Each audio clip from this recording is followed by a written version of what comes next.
Que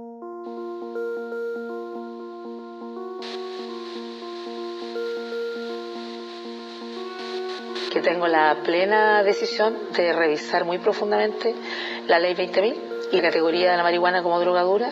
Aumentó en un 4,2% la declaración del consumo de cannabis en la población chilena. Así lo arrojó un nuevo estudio nacional de drogas de Senda. El problema principal de la marihuana en Chile es el consumo, no es el narcotráfico, no es el crimen organizado, no es la violencia callejera. Creo que el problema en Chile de la droga no es el consumo individual o el consumo medicinal, sino que efectivamente las redes de narcotráfico que asolan las calles de nuestro país, y ahí vamos a poner nuestros esfuerzos principales. Es una falacia decir que la marihuana tiene uso alternativo. ¿Quién puede oponerse a que el principio activo de la marihuana pueda servir, y ojalá así sea, para enfermos que requieren un buen analgésico? La marihuana, aunque Chile está clasificada como droga dura, yo creo que no lo es. Y además porque Chile tiene un tratado internacional que firmó y que la declara inconstitucional hacer legalizarla. Y por lo tanto... Lo que está aquí es más peligroso que unos curas pedófilos que andan sueltos por ahí. Sí, señoras y señores. La marihuana, ¿legalizaría su consumo, cultivo doméstico, por ejemplo, y el consumo? No lo tengo en mi programa. ¿Cuál es su convicción? Yo como lo que puedo decir, no lo tengo en mi programa. ¿No lo haría? No lo tengo en mi programa, le estoy diciendo. Ok. ¿Cómo tengo el ojo? ¿Lo tengo rojo? ¿Lo tengo rojo? No, lo tengo bien.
Yo siempre tuve una relación con la planta positiva, sin ningún prejuicio. Para mí nunca fue tabú el tema, o sea, una relación muy natural con la planta.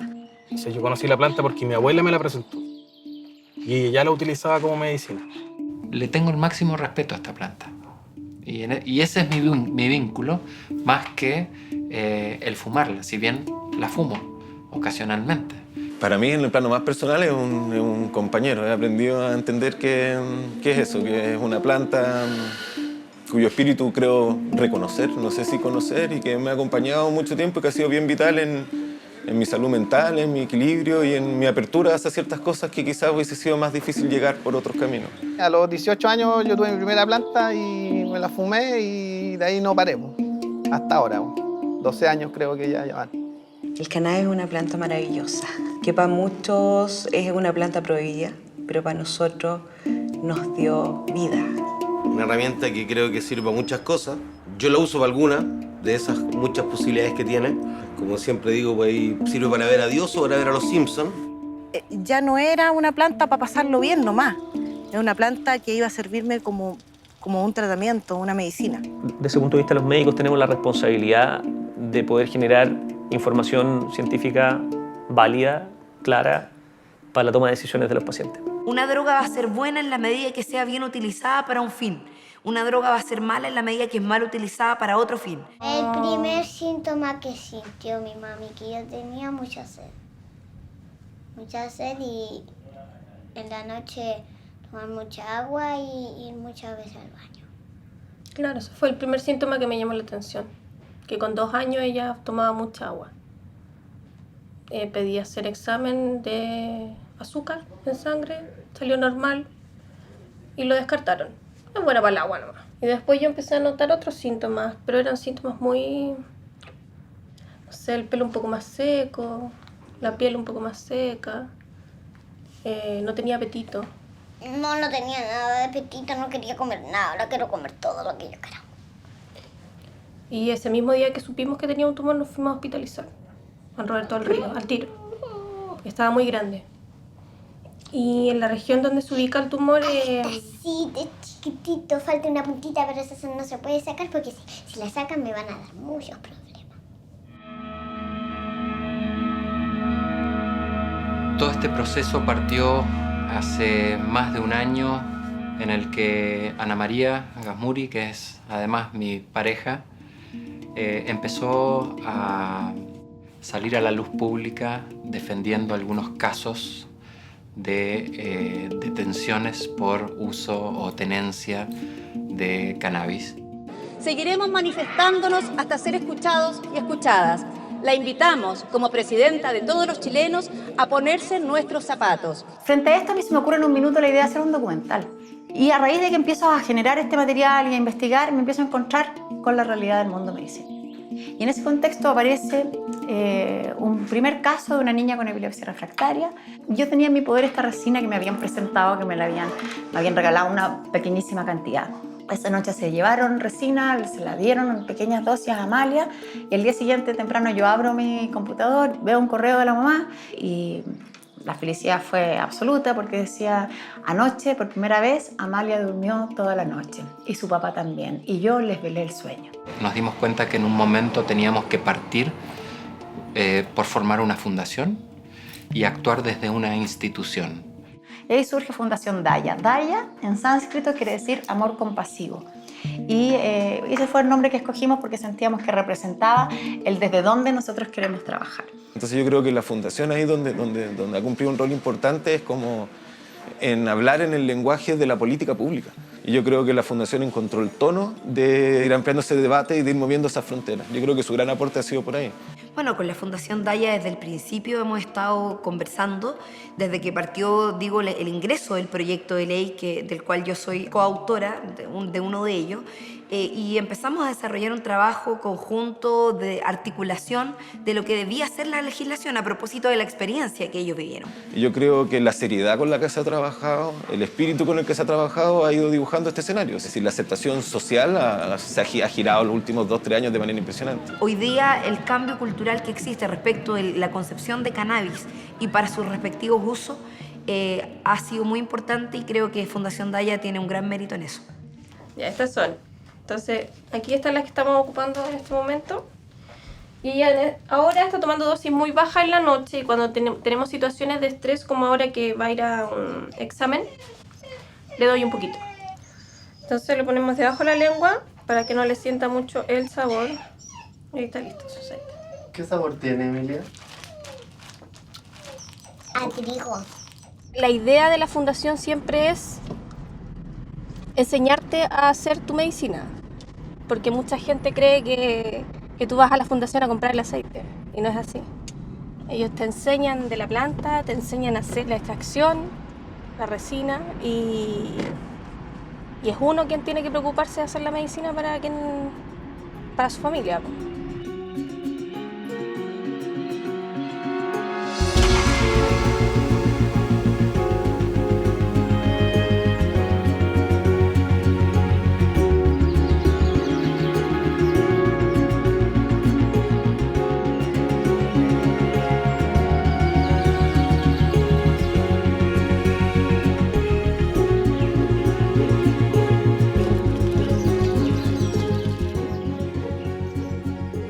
se nos autorizó el cultivo y ahí de inmediato tomamos contacto con nuestro proveedor que ya había sido seleccionado, que era Paradise Seeds, para empezar con los papeleos para el tema de la importación. Es un hito histórico esa aprobación. De hecho, el primer cultivo de cannabis medicinal aprobado en América Latina. Felizmente obtuve una respuesta del dueño de Paradise Seeds. Fue el único que vio la seriedad con la que estábamos planteando el proyecto. Tuvo la visión de encontrarle que no éramos unos locos, que estábamos solicitando semillas para un proyecto en Chile. We offer plants with different ratios of cannabinoids, either THC or CBD, depending on the condition of people. We suggest them to take either a more high dosage of THC within the plant or CBD. Plantamos 4 variedades en este caso, que son 3 feminizadas y una automática. La automática es Pandora y la otra es 3 Durga Mata, Ice Cream y Guapa. En este caso se seleccionan esas 3 variedades un poco mirando que eran para el dolor, más índica, más somnolienta, y lo otro que elegimos una CBD. The CBD has a different influence on an illness than THC, and for each condition there are several varieties that you can best use, that we suggest to use. Some of them are rich in CBD, others are rich in THC, or even a good combination of both of them. En este momento sabemos qué tienen de especialmente THC y CBD. Ahora tenemos que determinar, porque no todas son iguales. Unas tienen más THC, otras tienen más CBD. Son súper diferentes las especies a evaluar. They're good growers, but also our genetics have proven itself again with the nice big buds, with the resin, with the content of cannabinoids. So that is really something that we are very proud of. Son el primer banco de semillas que lograron internar legalmente semillas para propagación a América Latina. Lo que teníamos planeado era cosechar 73 kilos aproximadamente para cumplir con una dosis de aceite de cannabis durante un año para 200 pacientes. Todavía no tenemos claro exactamente las condiciones de extracción. ¿Por qué? Porque como estas plantas no tienen un estudio o una monografía oficial, estamos desarrollando la parte analítica de la planta para determinar su composición en las diferentes cepas, y según eso tú después seleccionas el solvente, las condiciones de temperatura, el tiempo de extracción, todos los parámetros operativos en función de la química del material vegetal. Parte de ese proceso de aprendizaje es ver cuál es el formato que le traiga más beneficio al paciente. Lo que nosotros creemos que lo ideal es el gotario. En este caso los pacientes son pacientes con cáncer, que son polimedicados, muchas veces no son autovalentes. Entonces seleccionamos una forma farmacéutica de buenas posibilidades de administrarla, como son las soluciones orales en gotas, que te permiten administrar bien la unidad posológica DAR. Necesitamos una estandarización de cepas. Hay muchos niños que no les funciona el CBD. Necesitamos el THC, necesitamos también los terpenos, necesitamos la planta completa. Y para eso necesitamos un estudio que diga, a ver, usted le está dando 50% de THC o un 5% de CBD, esto necesita usted, esto necesitamos eso. Nosotros estamos convencidos de que la sinergia de compuestos es muy beneficiosa y creemos que, pensando en la clínica, la combinación de compuestos simulando cómo están en la planta en porcentajes parecidos o quizá cambiándolos dependiendo de la patología, funcionaría muchísimo mejor que los compuestos aislados. La cantidad de planta que nosotros recibimos era para desarrollar un estudio clínico, no es para comercializar. Eso es importante porque eso de este producto no se va a comercializar nada. Por lo tanto, lo que hay que asegurar ahora es que vamos a contar en el futuro con plantaciones de idéntica calidad a la que tuvimos ahora para poder producir el medicamento.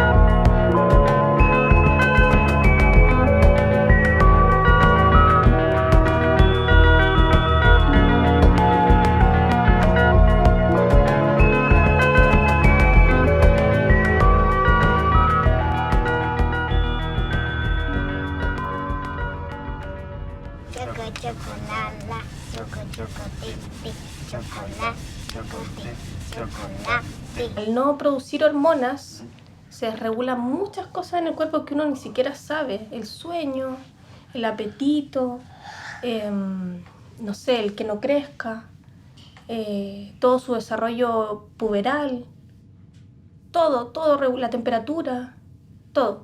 Enfrentarte a una enfermedad desconocida, compleja, que los doctores te digan, espera, a ver qué pasa, si crece. Y yo me negué a eso. Me negué a esperar en mi casa que creciera. Así que empecé a buscar alternativas y así llegamos al aceite. Y lo primero que hicieron fue regularle las hormonas, darle cortisol y Eutirox. Fue lo primero que hicieron.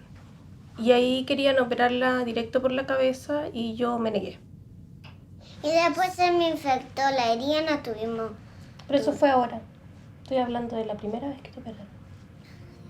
Nosotros tenemos muy claro que los compuestos de la marihuana son antitumorales. Eso lo tenemos muy claro, yo no tengo ninguna duda sobre eso. Lo que no sabemos es si lo son en humanos también. Y la única manera que hay de contestar a esa pregunta es hacer estudios controlados en humanos. Lo que nosotros estamos tratando de hacer es un estudio científico de alta calidad metodológica que demuestre que el uso medicinal de cannabis tiene efectos positivos en, primero, reducir el dolor en pacientes con cáncer y mejorar la calidad de vida, mejorar el apetito y, en consecuencia, mejorar el peso en los pacientes que están con bajo peso. Cuando estos pacientes ingresan, siguen con su tratamiento tradicional de medicina alópata y nosotros la idea es agregar un derivado o un extracto de cannabis. Bueno, el estudio clínico aquí de lo que se trata, ¿cierto?, es de hacer seguimiento a 200 pacientes oncológicos, 100 de los servicios de salud de la Comuna de la Florida y 100 pacientes oncológicos de nosotros, de Fundación Daya. Se le van a dar dosis semanales y se va a controlar a la semana para evaluar la respuesta y, según respuesta, definir si es necesario aumentar la dosis del cannabinoide, de la resina o del aceite. Estamos conscientes de que la apuesta que hicimos en este programa piloto fue la más conservadora, pero quisimos irnos con lo más convencional porque estamos abriendo el camino. Al no haber tantos datos concretos desde lo científico, también es un espacio libre para aquellos que están en contra por razones morales, por razones religiosas, por razones políticas o lo que sea. Finalmente tú les das argumentos en una argumentación que es falaz. Va por el tema de poder entregar información para que la gente pueda decidir informadamente. Porque en general no existe un prejuicio de partida desde el mundo científico. Lo que existe es una condición de que a mí me tienen que demostrar que están haciendo cosas en serio y están usando la metodología científica para yo estar opinando que sí es valedero. Por mi parte, la principal importancia de este estudio creo que no es convencer a mí ni a la gente que está en este movimiento canábico, sino es convencer a la sociedad que la planta realmente ayuda y es un beneficio. Y lo mejor de todo esto es que cualquiera la puede tener en la casa.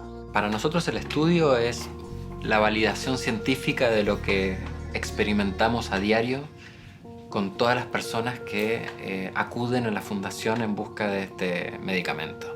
Tenemos la confianza absoluta que los resultados van a ser muy positivos y creo que va a ser un impacto enorme para Chile contar con esos resultados.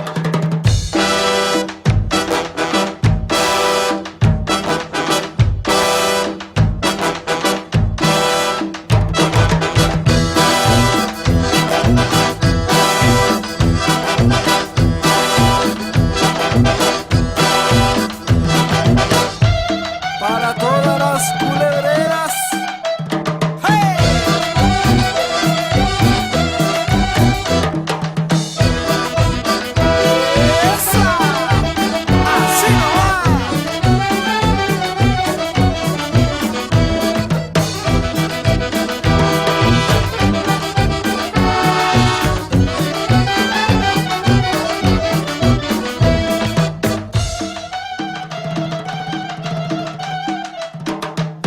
Tenemos todos en nuestro organismo lo que se denomina un sistema endocannabinoide, que básicamente son receptores para el THC, porque nuestros organismos, nuestros cuerpos fabrican endocannabinoides, fabrican compuestos muy parecidos a los que produce la marihuana. Entonces hay distintos efectos medicinales que se han ido probando, pero eso no significa que uno pueda decir hoy día que la cannabis cura alguna enfermedad. Varios compuestos de la marihuana, varios compuestos de esta familia de cannabinoides tienen la propiedad de activar el suicidio de las células tumorales, inducen su muerte.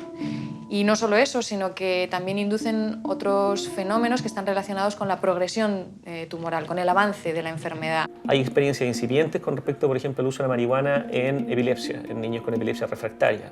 Son niños que tenían epilepsia o crisis epilépticas casi a diario, con un deterioro neurológico en su calidad de vida tremendo, y que este medicamento o este extracto ha demostrado reducir las convulsiones, mejorar la calidad de vida, en el fondo, tanto para él como para su familia, en el fondo.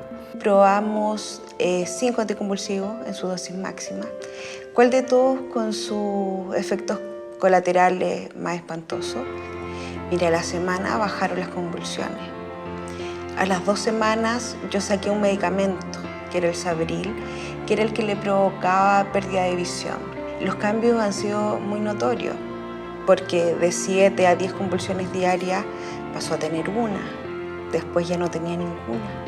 Bueno, cuando comenzamos con el aceite nos cambió mucho el sistema de vida y cómo visualizamos la vida en realidad todos. Mi mamá empezó a verla de forma como una planta que podía entregarnos muchos beneficios, y a tal punto de pedirme hojitas para tomar y poder descansar. Mis hijos, todos mis hijos, hemos estado preocupados de comprar la tierrita, de plantarla, de verla cuánta luz tiene, de mirarlas, a ver cómo están. Vienen mis amigos y hacemos todos en conjunto, familia, amigos, el aceite. Entonces ha sido de forma súper positiva y muy natural.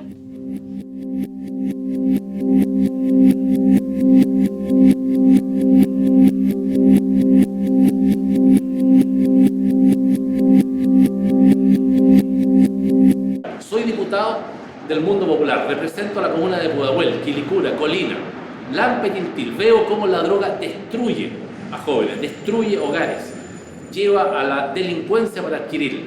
Y creo que damos señales negativas cuando relativizamos ante el conjunto de la sociedad el uso negativo y el daño enorme que la marihuana provoca en las personas. En la historia de la humanidad, el cannabis la mayor parte del tiempo ha sido usado como medicina. Solo en los últimos años ha habido una prohibición de su uso. Yo creo que son múltiples factores. Yo creo que era una sustancia particularmente peligrosa. Te hace pensar, te hace sentir, te hace cuestionarte. Y es difícil ver un tipo que sea un pelotudo que fume pito, no sea un alcohólico. Como que en el fondo te humaniza de una u otra manera. Yo quiero pensar bien, digamos, y quiero partir pensando que aquellos que justifican el prohibicionismo lo hacen primero desde el desconocimiento, desde la valoración de mitos por sobre la valoración de un análisis más profundo de una realidad. Al demonizar tú la cannabis, demonizas también a los usuarios de la cannabis. Porque es mucho más fácil en este país echarle toda la culpa a las drogas que levantar colegios decentes, subir el sueldo mínimo, construirle casas decentes a la gente y sacarle la mierda donde vive muchas de ellas. Estamos hablando de que más del 80% de los chilenos jóvenes han probado cannabis en las últimas 3 semanas. Entonces, ¿a qué vamos a apostar? ¿A taparnos los ojos? ¿A decir no, prohibamos para que esa sea la forma en que los jóvenes dejen de consumir? Vivir con miedo a que venga el mismo Estado que te niega tu salud a quitar tu medicina. Ese es el grave problema ahora de la ilegalidad. Yo tengo la impresión, en la posición del Senda, que la gente necesita más protección de la salud. Esta libertad no la entiende, porque es una libertad para hacerse daño, una libertad para ¿qué? Para cumplir con el uso de una sustancia que es no beneficiosa. Hay mucha ignorancia, y esa ignorancia asusta. Y cuando hay miedo, por supuesto, todos los grupos de interés que están empujando para que esto no se regule inciden sobre personas que están con miedo. Esta planta no tiene absolutamente nada que ver en términos de adicción con la heroína, con la cocaína o incluso, si me apuras, con el alcohol o con el tabaco, que son drogas legales. si ellos van a preferir sacrificar a nuestros niños a costa de mantener sus posiciones resguardadas en una falsa moralidad, por decirlo de alguna manera, y en una lógica prohibicionista, lo único que van a hacer con eso es generarle un daño a este país y seguir propiciando el mercado negro y el mercado ilegal. Pero me da la impresión de que demonizar la marihuana e inarbolar el alcohol también genera una sociedad más pasiva, menos cuestionadora, más domesticable finalmente. Manual para personas bajo la influencia de la marihuana. ¿Cómo ponerse las zapatillas? Primero debes recordar dónde guardas las zapatillas. No, intenta otra vez. Muy bien. Ahora toma el par que más te gusta. ¿No son esas? Sí, esas mismas. Ahora póntelas. Vamos en los pies. Amárralas. Intenta de nuevo. Muy bien, te felicito. Vuelve a ser inteligente. No fumes marihuana. La marihuana te desmotiva, altera tu memoria y baja tu rendimiento. Un mensaje del CONACE, Gobierno de Chile. La principal enfermedad que tiene este país es que las personas se sienten agredidas por un sistema donde tienen que correr todo el día, donde tienen que trabajar todo el día, donde pocas veces tienen espacio para distraerse, ¿cierto? Para la dispersión, finalmente, para poder desarrollarse en otros ámbitos. El neoliberalismo es mucha competencia, es mucho rigor, es cero descanso, es solo trabajo, es decir, genera unas dinámicas súper dañinas para tu espíritu, para tu alma, para tu cuerpo. Y la marihuana las contrarresta. Siempre la cannabis medicinal. Porque a veces mucha gente dice lo uso para recrearme, pero en realidad cuando fumáis, compartís, te reís, disfrutáis, ¿cachai? Y todo eso, qué alegría es medicinal, po. Porque la gente ahora en este mundo no tiene alegría, mucha alegría en realidad, po. Estáis destinados a mirar para adelante y seguir, pues, ¿cachai? Varela, Maturana y científicos súper potentes que esa frontera entre sentir y pensar la cuestionan muchísimo. Sí, parecen, porque ocurren los dos en el sistema nervioso, parecen ser lo mismo. Y yo creo que las plantas te conectan con eso. Y cuando uno empieza a escuchar a su cuerpo, a su corazón, a su espíritu, empieza a entender qué es lo que está mal. A veces sin poder incluso expresarlo, lo siente. ¿Ya? Yo creo que las plantas abren esa puerta, como a buscar el equilibrio interno y apagar un poco la cabeza. Hay personas que no tienen acceso a cannabis ni siquiera hecha artesanalmente o de forma casera y que no saben tampoco que pueden contar con algo que les podría ayudar. En ese sentido, yo pienso que es un deber de los gobiernos permitir el acceso a esta planta en distintos formatos para que la gente pueda tener una mejor calidad de vida.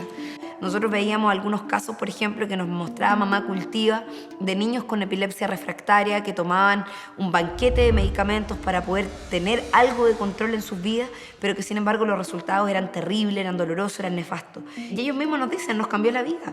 Hoy día tenemos una calidad de vida distinta. ¿Te acuerdas la primera vez que tomamos? ¿Qué te pasó? ¿Te acuerdas? ¿Qué nos dio? Ataque de risa, ¿cierto? Sí. Se transformó ella. Me decía, me salen alas, mami. Y bailaba, cantaba. Y nos dio ataque de risa, ataque de risa. Y la más chica se sumó, claro. Era así como un carrete de chicas. Es un medicamento de origen natural que uno podría tener plantado en el patio de su casa. Y eso hace que tenga que sea un agente de democratización del acceso a la salud súper relevante. Cualquier tipo de medicamento que le sirva, aunque sea a una persona, yo creo que tiene que ser algo validado, regulado y que tenga un acceso legal y que sea posible, o sea, que no sea caro. No, yo pienso que eso es un tema de derechos humanos, finalmente. El acceso a la salud es un derecho humano y el acceso a terapias complementarias para mejorar la salud debe ser parte esencial de ese derecho y esa es nuestra mirada. Cuando hablamos también de tener alternativas naturales que las personas pueden acceder de manera directa bajo su propia forma de cultivar, por ejemplo, a mí me parece que también estamos hablando de medidas muy importantes e interesantes en esa perspectiva. Primero me tengo jarabe, un paracetamol. Y si me pasaba el dolor de cabeza, después me dieron aceite y me pasó. Así fue. Y claro, me encuentro en medio de una quimioterapia, con el aceite siempre en mi cartera. Segunda quimio y la Emilia pésimo. Y yo dije, no, es que aquí no hay otra cosa más que el aceite. Y fue así. Cuando comprobé que a la Emilia se le pasó automáticamente las ganas de vomitar. Empezó a comer después de 6 días. Volvió a ser la misma niña inteligente, entretenida, que todos los días, con su ojito hinchado y su cicatriz y todo, pero pero como si nada le estuviera pasando, o sea, sin dolor de cabeza. Entonces fue así como mágico. Nuestro país se caracteriza lamentablemente por ser uno de los países donde el ciudadano es el que más invierte en el acceso a los medicamentos. O sea, el 70% del costo de los medicamentos en Chile se costea con el costo de los bolsillos de las personas. Esto tiene que ser un tema de relevancia y de urgencia en la agenda del gobierno, en la agenda de salud, porque hay personas que realmente están sufriendo y no es necesario que sufran de esa manera porque pueden acceder a un medicamento que les puede aliviar el dolor, que les puede servir de distintas formas. Que estamos ayudando a cientos de familias que paren de sufrir y que sean visibles ante una sociedad ciega, que solo nos tiene abandonados, que no nos da una libertad de poder ser un ser común y corriente. Nosotros no podemos decir que los chilenos viven con calidad de vida. En nuestro país, el que tiene acceso a salud de calidad es el que tiene los recursos para poder pagarla. Y el que no, sencillamente se tiene que conformar con lo que el Estado tiene la posibilidad de entregarle. Poder disfrutar de los días de sol, poder ir a la piscina sin que tu hijo convulsione. Eso es calidad de vida, que para muchos es nada, pero para nosotros es todo. Si no la podéis contar porque soy usuario medicinal y estáis en cama, tiene que haber algún subsidio donde podáis tener la medicina en tu velador para tomártela, ¿cachai? Hay una luz de esperanza, luchemos por esto, no te encierres, no quieras morir, sino luchemos todos juntos, abracémonos y sigamos adelante.